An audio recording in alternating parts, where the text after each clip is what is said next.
How to create an account on Best Buy. Hey everyone, welcome back to another tutorial video. In today's video, I'll show you how you can create an account on Best Buy.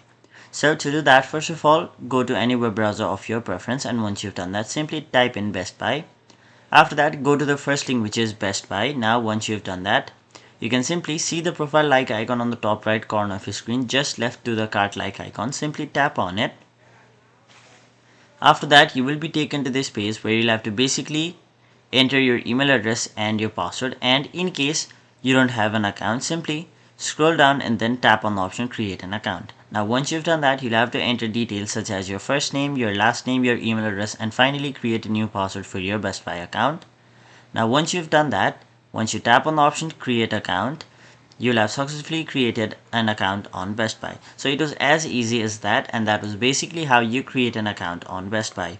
So that was it for this video. Hope this video was helpful to you guys, and if it was, make sure you like this video and subscribe to our channel so that you don't miss out on further videos such as these.